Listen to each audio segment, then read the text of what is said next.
¿Qué tal, chicos? Buenos días. Ya os echaba de menos, la verdad.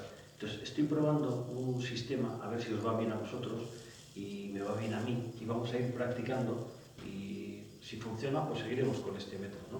Voy a aprovechar para recordar también, como han venido también los de Irlanda y estamos ahora aquí todos un poquito juntos, vamos a intentar recordar algunas cosas, ¿no? El otro día me preguntaba un compañero vuestro sobre la diferencia que existe entre la frecuencia relativa, la frecuencia absoluta, etc.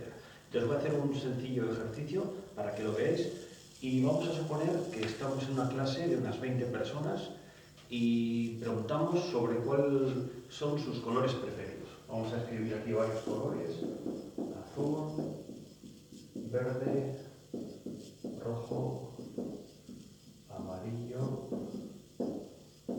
blanco y negro. Por ejemplo, estos colores. Entonces empezamos a preguntar a toda la clase, a ver, ¿tú cuál es tu color preferido? Entonces vamos a suponer que azul lo eligen 6 personas, que verde lo eligen 4, rojo lo eligen 2, amarillo lo elige 1, blanco lo elige ninguno y negro, por ejemplo, lo eligen 7.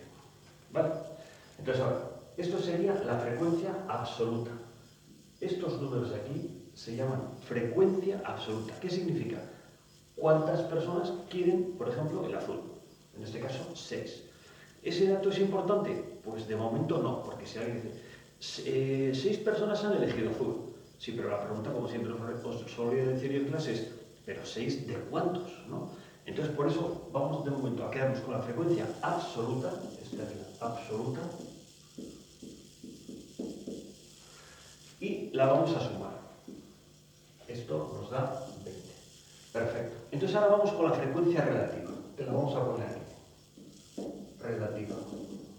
La frecuencia relativa dice, muy bien, estos han elegido azul 6 personas, pero ¿de cuántas?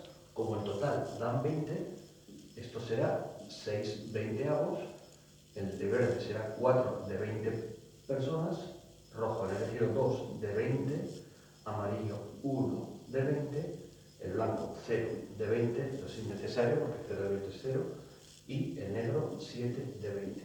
Si sumamos estas fracciones nos dará 20 veinteavos, es decir, la unidad. ¿De acuerdo? Si hubiera estado bien.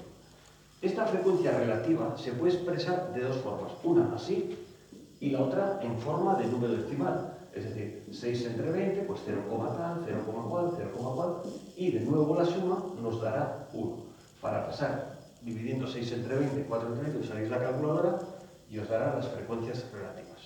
¿De acuerdo?